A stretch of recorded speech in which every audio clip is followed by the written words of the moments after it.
Billy Donovan's comments before last night's game points the franchise on a clear direction and not one that all Bulls fans are going to agree with. And what does that mean? The Bulls ain't tanking. We're also going to talk about Coby White and how he's worked himself out of slump. I'm ready to say it. We're going to have a little Coby White appreciation. All that and more right after this. You are now tuned in to Chicago Bulls Central, your number one place for all Chicago Bulls news and content.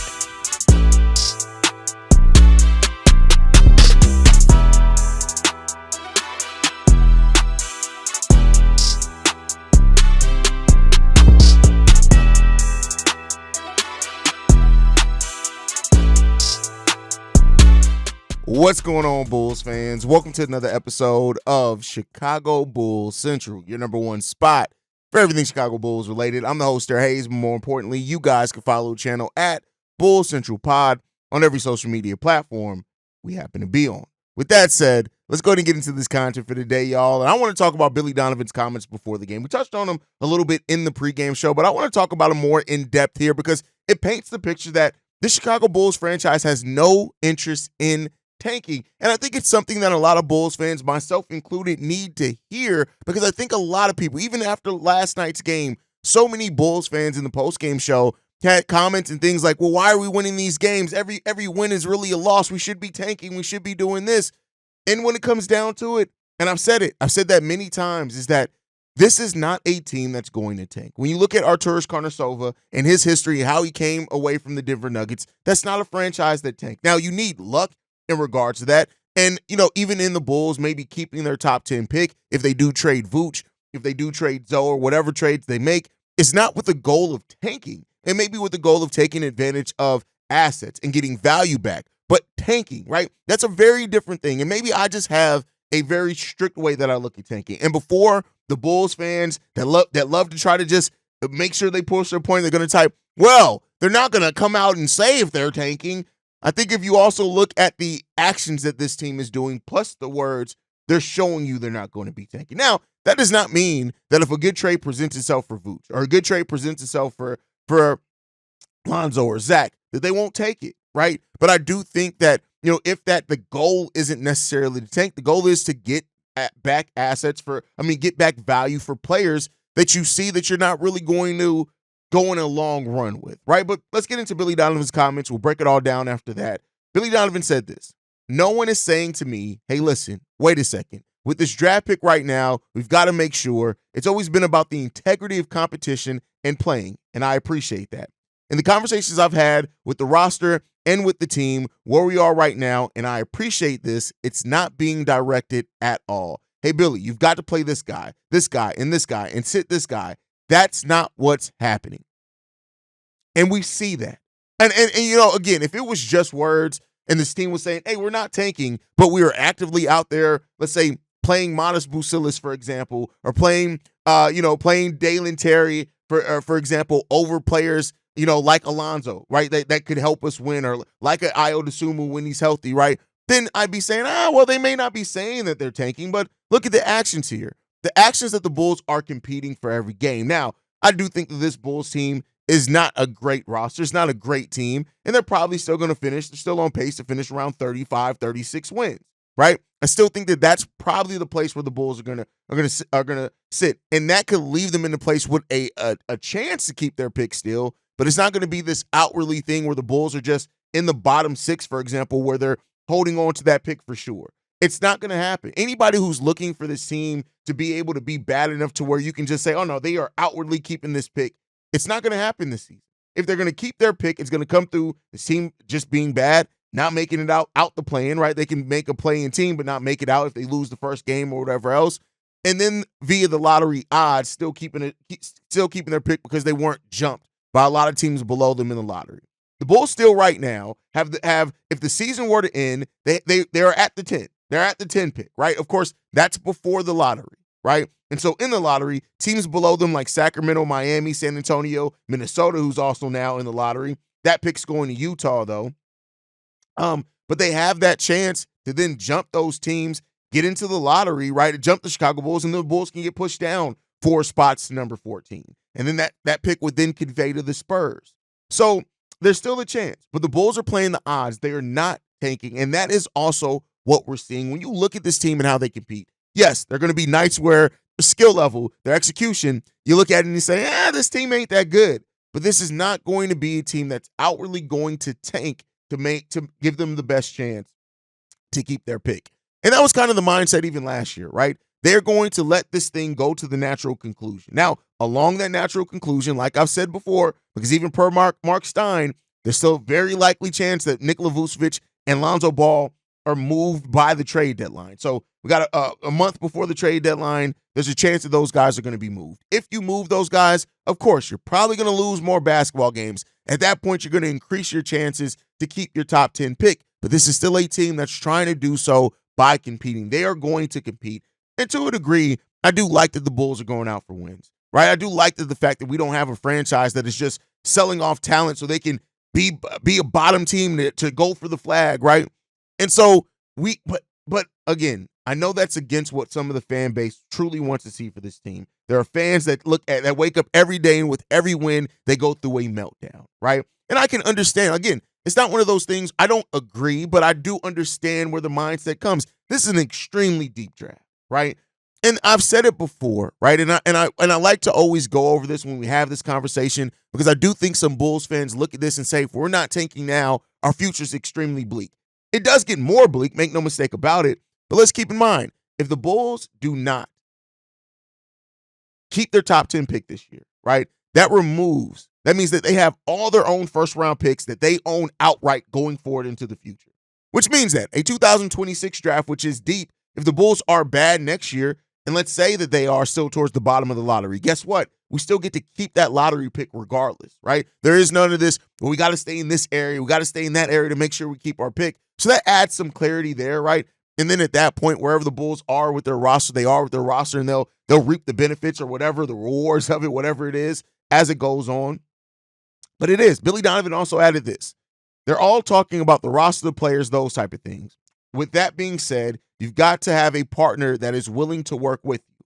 I haven't necessarily had any conversation with Karasova about, hey, this is really potentially going to happen for the foreseeable future, or is this what we're going to be doing? He's listening to everything. Like in any situation, you can have a plan of what you want to do, but you aren't able to do it because you've got to have partners and all that stuff in regards to trades. If you want to continue playing this way, you can't have 8 guys. There's no way to sustain playing that way that fast. So, he's basically talking about the depth of the roster, right? And saying that, listen, if we want to play the way that we got to play, we got to have bodies. And if we end up losing those bodies to trades or wherever else it is, that's going to negatively impact the way we play basketball on the basketball court. So we'll see what happens there. Ultimately, I think that when you look at what this team has done, when you look at what this team is showing you, they are not going to tank. Now, that does not mean, and I try to just point this out, that does not mean that there's still not a chance that the Bulls keep the pick. It just means that it's not going to be as clear of a chance to keep the pick as what some people are hoping. That's really what it comes down to. They're not going to have as clear of a chance. They are still going to have a chance, though. I want to be clear here, mainly just because of the nature of this is not a good basketball team overall. They have some good nights. They have some good moments. They look damn good at times. Those things are going to happen. I don't want to mistake that. But it's still going to be some of those times and those opportunities where their team's going to win games, and they're going to fight, and they're going to compete, and they're going to try to win every single game that's out there. That's what they're going to do. That's what they've shown. That's what they continue to show, right? And at some point, you just got to understand and realize when people tell you who they are, you got to believe them. And the Bulls are telling us via their actions that this is not a team that is going to be tanking. You just got to deal with that. And we'll see. And it could work. It could not work. Because I've said it before. If this Bulls team finds a way, even if they do move Zoe, if they do move Vooch, if they find a way to keep Zach LaVine and they add a top 10 pick to this, all right, now we cooking, right?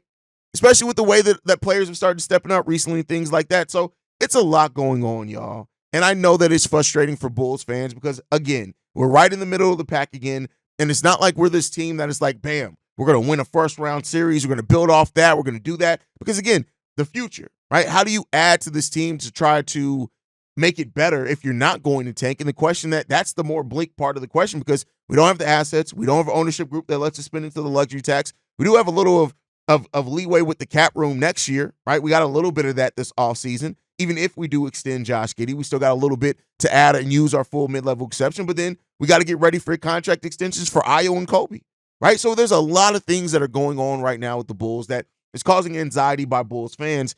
We just got to see where it's going to end up. Let me know what you guys think, as always, down below on the Bulls not tanking, on Billy Donovan's comments. And I'm telling you right now, if you're one of those people that leaves the comment, oh, but clearly they're not going to tell us if they're tanking, shut up. All fun. But let's move on to the next topic that I want to talk about, and that is one Alec Jacoby White, right? I pulled out my Coby shirt today because I felt like it was time. It was time. I feel like it's earned at this point, right? Coby has really turned his season around, right? Let's look at the last 5 games for Coby White. 23.6 points per game. He's doing that on 48.8% shooting from the field, 41% shooting from three-point range. He's also in that averaging almost 4 rebounds and over 5 assists. Coby White right now is getting back to that player that we thought that how he was going to pick up where he left off last season. It's really there. It's evident. Of course, last night you're going to get so many of those highlights with him dunking on Wemby, and that's great, but it's more than just that. Coby White also has a true shooting percentage of 62.5% over the last 5 games. But for my Bulls fans, they're going to say, well, it's 5 games. Let's go to the last 10 games. Over the last 10 games, 19.6 points per game. He's doing that on 45% shooting from the field, 39% shooting from 3, a true shooting percentage of almost 60% at 59.4, 5 assists, 3 rebounds per game. And also, by the way, Coby White's turnovers have taken a huge step down, right? He's turning the ball over way less and getting over a steal per game. Coby White, right, is starting to find his rhythm. And over those last 5 games, the Chicago Bulls are 4-1 over those last 5 games. Over the last 10, they're 6-4, right? So having an over 50% win percentage over that time period, that's how Coby White can ball. That's how Coby White can impact games and impact his team. But there's more, right? Because how is this happening? And that is one of the most important things with Coby. For a player like Coby, how his role has changed every single year he's been in the NBA and been a member of the Chicago Bulls. Let's go over it. I've talked a lot about why Coby was made into this jump shooter, right? Over the course of the season, for the first basically 20 games of the season, Coby White, 63% of his shots were coming on above the break threes and corner threes. And so much of what his offense was last year was removed, right? I've talked about this a little bit. We're going to dive into it again today, like taking analytical views. So when you look at last season for Coby White, the percentage of the frequency of his three-point shots last year was only 44% of his shots were three-pointers. Now, that for a guard, especially the way that Coby plays, that's a nice balance, right? But when you look at it, that means that the rest of his shots, over 50% of his shots were in the mid-range, were on drives, were in the paint. That's what it was, right? And so that's changed so much for Coby at the beginning of this year, but then you look at how that's starting to turn for Coby White, right? Now, it's come down on the season. 57% of his shots right now, and that's because of how much he's driving over the last 5 and 10 games. Over the last 5 games, Coby White is 9th in the league in total drives per game. That's it. And over the last 10 games, he's in the top 20 of the NBA in drives per game. And in those situations, he's shooting the ball almost 57% field goal shooting percentage driving to the lane. Again, closer shot, you're dealing with more contact, but you want that percentage to be up. That's 4th highest in the NBA as far as percentage on drives. Also, the team as a whole, the Chicago Bulls as a whole, are scoring on 60% of the plays and of the possessions where Coby White drives on, right?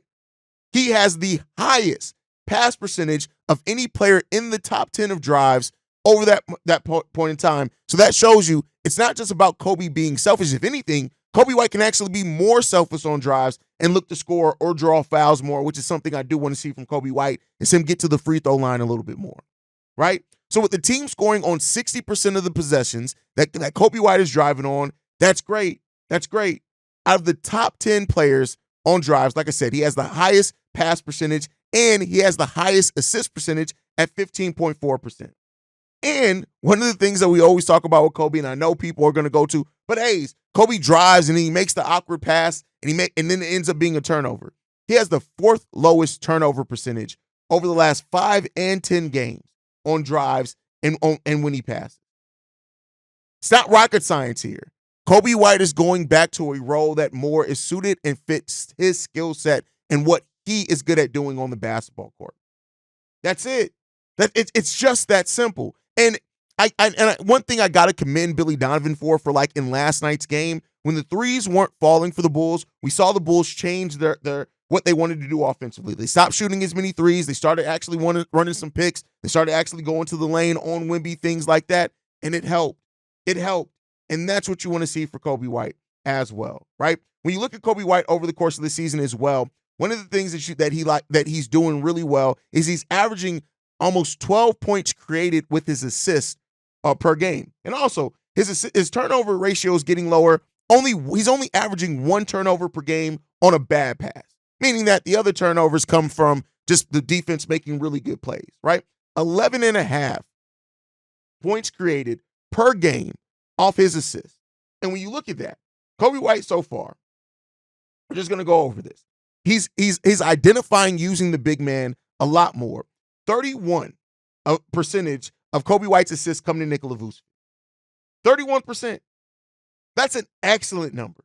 To Nikola Vucevic, you want to identify your big man, especially if you're a guard that can penetrate and collapse the defense. Your big man's usually there to clean up. 31%. 31%. Really good. And for my people who say things like Coby White can't play with Ayo Dosunmu, there's one guy specifically that always likes to point that out. Coby White, actually, his assist percentage and total go up when Ayo Dosunmu was on the court. It's not Ayo Dosunmu and Coby White have a really good chemistry. But also, outside of just that, Jalen Smith, 21% of Jalen Smith's assists come from Coby White. Now, that's not 21% of Coby's assists. It's 21% of the times Jalen Smith is assisted. That comes from Coby White. Zach LaVine, 26% of Zach LaVine's assists come from Coby White. 17% to Ayo, 14% of Patrick Williams. What does that all point towards? Coby White is still finding a way to operate as a point guard. And even him and Josh Giddey.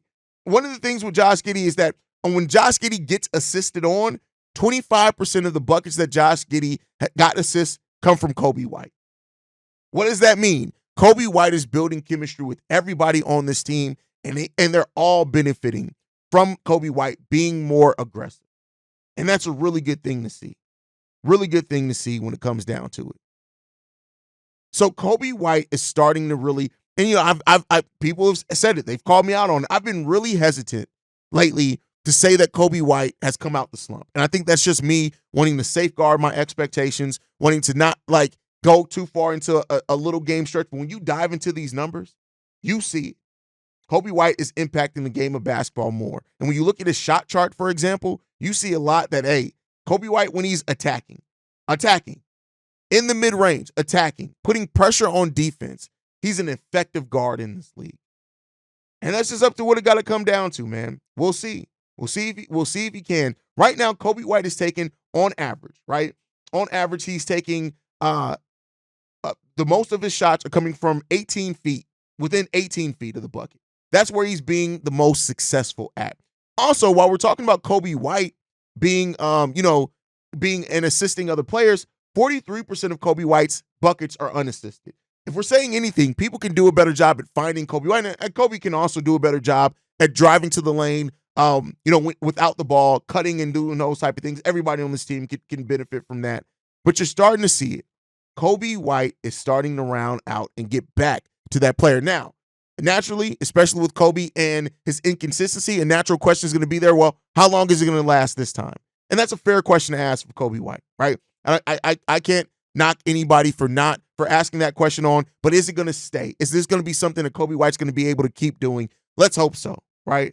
Because if it's not, it's going to get ugly. So you want to see Coby White continue to perform the way that he has. Let's hope that he can, but Coby White is definitely coming out of the slump. I think it's time for everybody to start acknowledging it. But with that said, let's get into the last topic today before we get up out of here, and that is the Chicago Bulls. The Chicago Bulls, as I said, they're 4-1 in their last 5, and they're going into an easier part of the schedule. Not easy, but easier part of the schedule. You look at the Chicago Bulls' next 6 games. We got Indiana in Indiana, And then we have a 5-game road stretch. 5-game home stretch against Washington, Sacramento, New Orleans, Atlanta, and Charlotte. Those are all very winnable games for the Chicago Bulls.